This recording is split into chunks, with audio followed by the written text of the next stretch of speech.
मोहब्बत की राहों से गुजरना पड़ेगा, मोहब्बत की राहों से गुजरना पड़ेगा।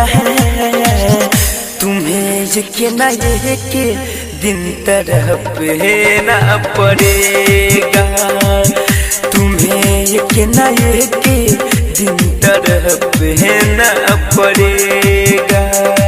मोहब्बत की राहों से गुजरना पड़ेगा, मोहब्बत की राहों से गुजरना पड़ेगा।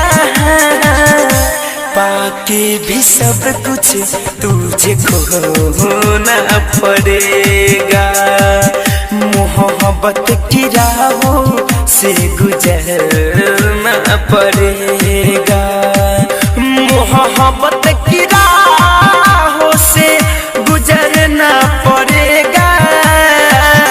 तुम्हें यकीन के दिन तड़पना पड़ेगा, मोहब्बत की राहों से गुजरना पड़ेगा।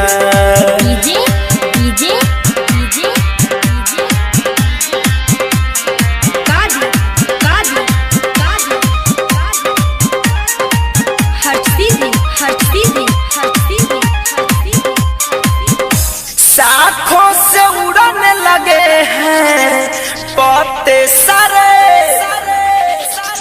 ख्वाबों का मंजर देखो है बिखरे।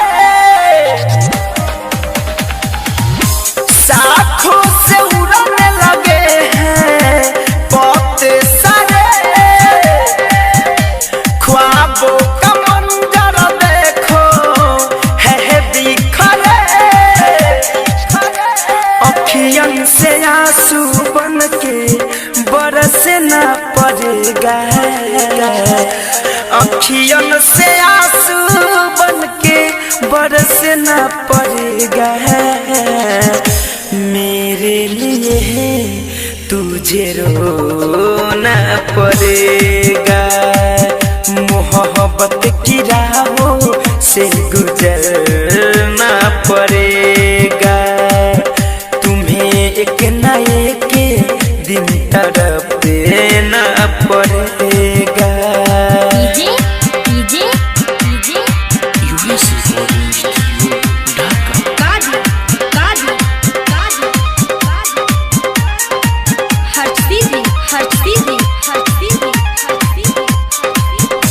मर मर के जीने लगे हैं ख्वाहिशे मेरे, छाने लगे हैं दिल में यादों के घेरे। हाँ हाँ मरे मरे के जीने लगे हैं ख्वाहिशे मेरे, छाने लगे हैं दिल में यादों के घेरे। सांस बन के रूह तक धड़कना पड़ेगा, सांस बन के रूह तक धड़कना पड़ेगा। मेरे लिए तुझे रोना पड़ेगा, मोहब्बत की राहों से गुजरना पड़ेगा। मेरे लिए तुम्हें रोना पड़ेगा।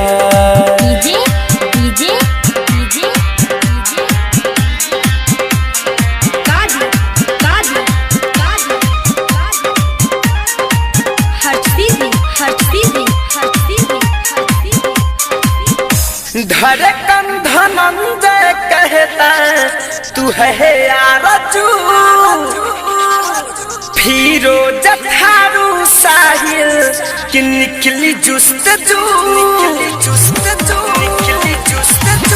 धड़कन धनंजय